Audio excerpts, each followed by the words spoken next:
Shabbat Shalom. I have seen graffiti before, but waking up twice this past week, a little bit into the week before, so 2 weeks, to see our Israel banner vandalized felt uniquely threatening and menacing and even frightening. I saw that bright red spray paint on our community's banner just outside these chapel walls. And as I stared at the contours of that painted script, I imagined the human hand that wrote those vulgar words on our house of worship. The person whose bigotry so overwhelmed them that they decided to desecrate and destroy. I won't repeat their words here because I don't amplify hate speech. But I'll share that I did feel afraid of that person. Not exactly afraid of their physical hand, but deeply afraid of the hatred in their heart. And that's what I was supposed to feel. That's what we were supposed to feel. Their goal was to intimidate us. And to some extent, it worked. We're all affected by what happened these past weeks, and we each feel our own mixture of emotions. Maybe some of us feel scared, some of us feel violated in some way, some of us feel angry or sad, and it's all understandable. You're not alone if you are feeling an instinct to shut down or to make yourself smaller. I have heard from some who want us to put away our banners, who have said, now's the time to keep our heads down. And this is a long practice, before we're too critical of that response, this is a long practiced survival response to anti-Semitism. And others, I think the majority of us, feel strongly that we should stand up to the hate. And I see some nods already.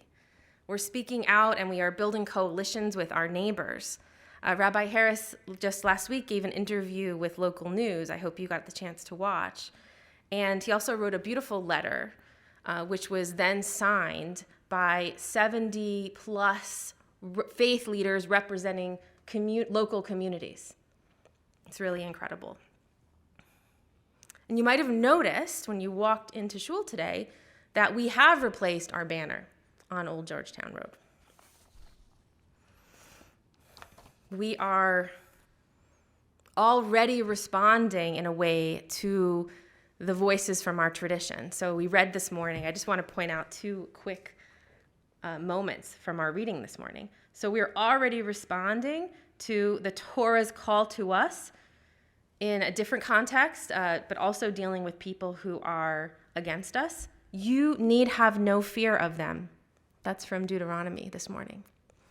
And from the Haftarah, we also just read, I did not hide my face from insult and spittle. So we are already carrying out that instinct from our tradition. And I also encourage us to make sure that in response to hate, that we make sure that our internal banner, that internal banner of our Jewish identity, grows bolder and bigger and brighter. And we should really double down at these times. We should double down on our Jewish pride. And remember that we come from a tradition, not only a tradition that reminds us we shouldn't hide our faces and we shouldn't be afraid, but a tradition that teaches us a really sacred way to engage in disagreement.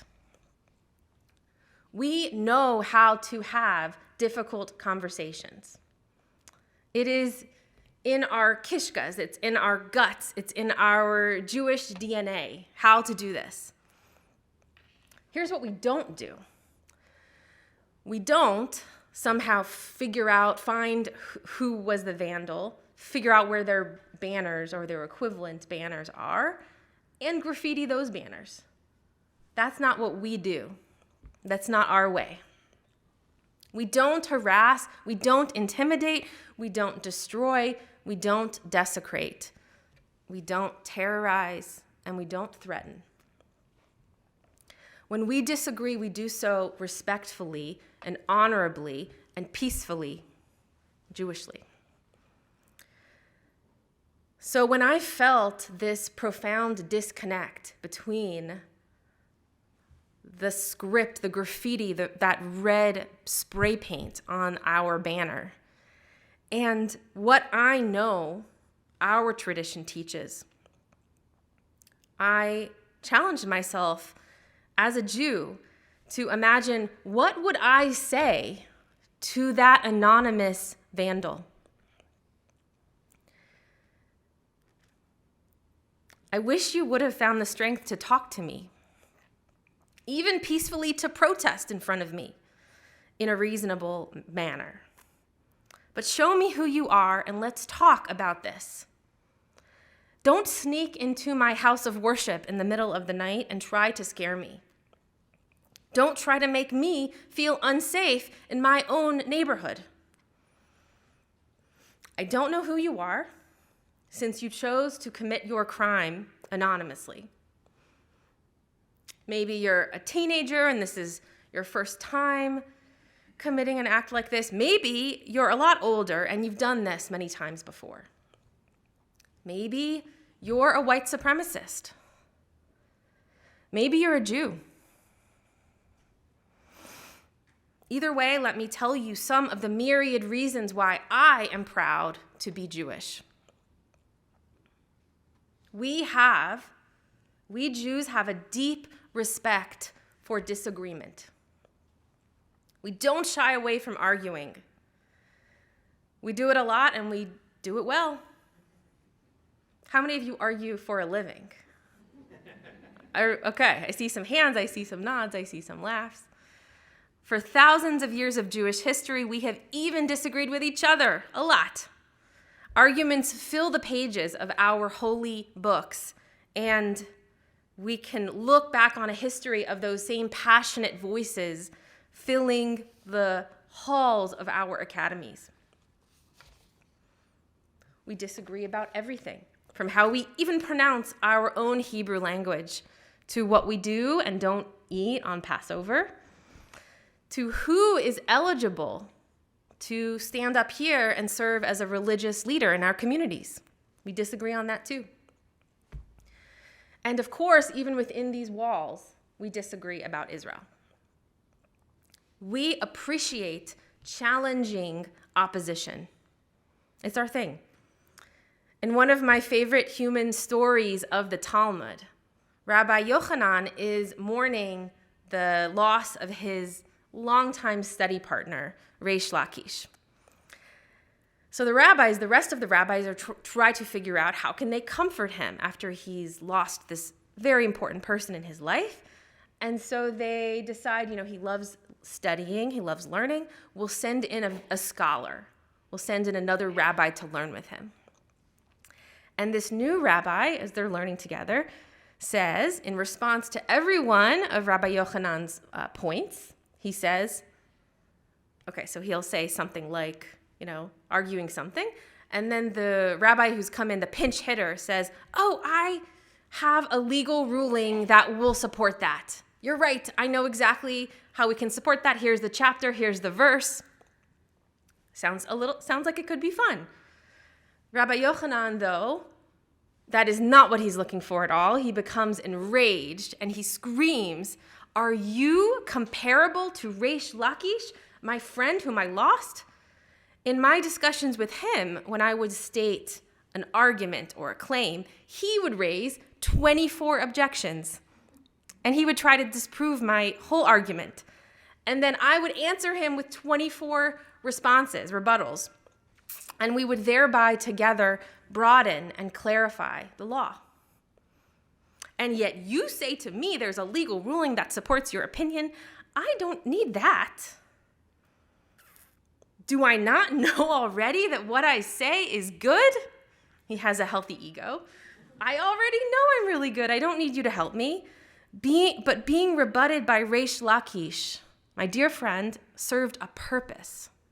And what you're doing does not. Rabbi Yochanan's message is clear. This state of disagreement produces a good kind of tension, and that tension is essentially Jewish. And as Jews, not only do we appreciate that kind of tension, but in our disagreements, we preserve the minority opinion. We preserve even and maybe especially the argument that doesn't win. Another story goes that for 3 years, the students of Shammai and the students of Hillel disagreed. We've heard of those two schools. One said the halakha, the law, is with us. The other said the halakha, the law, is with us. Ultimately, a divine voice, some kind of message from heaven, something from God, emerged and proclaims, both these and those are the words of God. You're both right. It means you're both right. But who's going to win? You already know. Hillel's going to win. And why does Hillel win? It's a good bet that Hillel's going to win. Hillel almost always wins. But the reason is really beautiful. The Talmud asks why. God just told us they're both right. The reason Hillel wins is because they were agreeable and forbearing, showing restraint when affronted. And when they taught the law, they would show both their statements and they would also teach the statements of Beit Shammai. So they made sure, even though they were winning and they were used to winning, they preserved that minority opinion. They respected their opponents enough and they respected the process enough to preserve Shammai's opinion. And of course we know in the United States, our Supreme Court has a long and lauded history of doing the same, of preserving the minority opinion. We call them also dissents. I want to quote, this is a beautiful quote brought originally by Ruth Bader Ginsburg, Justice Ginsburg, in a piece she wrote about the role of dissents. She quotes the words of Chief Justice Hughes. A dissent in a court of last resort, the Supreme Court, the highest, the last time we're going to discuss this, a dissent in a court of last resort is an appeal to the intelligence of a future day. A well-argued dissent can, and we know this, we've seen this in our history here in the United States, could inspire a change of law in future generations. We need to keep the dissent. We need to preserve our dissent. And we do this, like the Supreme Court, to encourage wider debate with the goal, always, to find some truth, whether that's now or whether that's in the future. And this is also reflected in our tradition, this idea. The Mishnah teaches that the debates between Hillel and Shammai, the two we just heard from the story before, were for the sake of heaven. What was special about them is that they were carried out l'shem shamayim. And that's why they endured, we learn. We learn kol machloket shehi l'shem shamayim, sofa lehit kayem.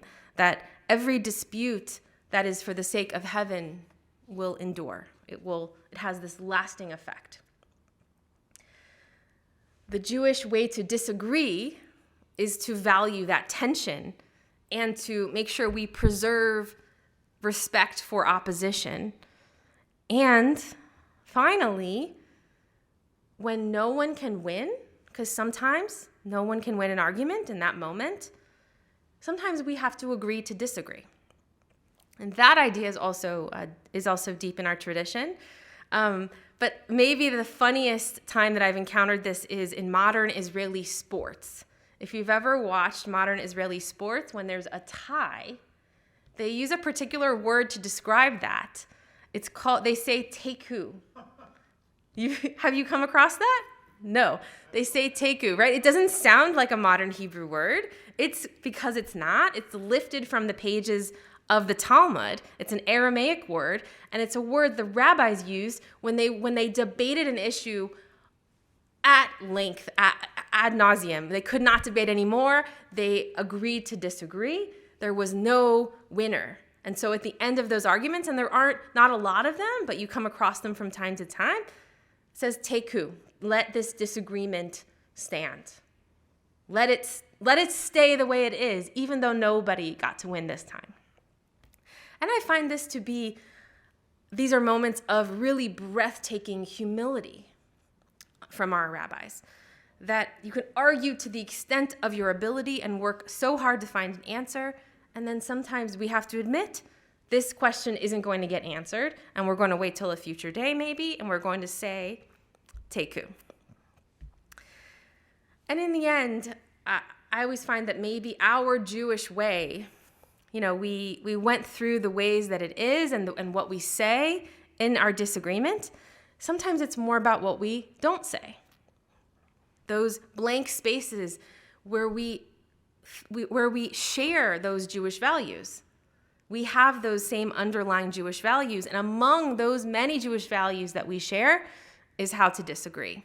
We have this deep love and respect for each other. Also, I think an acknowledgement that our faiths are really bound up together as Jews and also as people. So we have that understanding in the words and also not necessarily even in the words. Whether we are imagining, as I did a little bit this morning, imagining a Jewish response to vandalism, or preparing in another way for the thousands of moments, big and small, that call on us to engage with people with whom we disagree. I'm thinking maybe if we're anticipating, the start of school, college campuses are open, MCPS starts on Monday. If we're thinking a little bit about what will Rosh Hashanah be like, is there an uncle so-and-so who's going to bring up the topic that nobody wants to argue about, but it's going to happen? I see some knowing smiles on that one as well. Or is there an awkward debate that's going to happen about current events at work? Or maybe this already happened as we're starting to see lawn signs go up. Maybe there's a unexpectedly heated argument about clashing lawn signs, with a neighbor. In all these situations that we're engaging with now and we look forward to with the fall, we have to look forward to, I pray for us that the red paint of our recent incident, our recent experience with seeing that graffiti, that instead of intimidating us, it could rather remind us that in a world of anti-Semitism and all kinds of hatred, we stand defiantly proud of our Jewish way of disagreement that is respectful and honorable and ultimately peaceful. Shabbat Shalom. Perfect.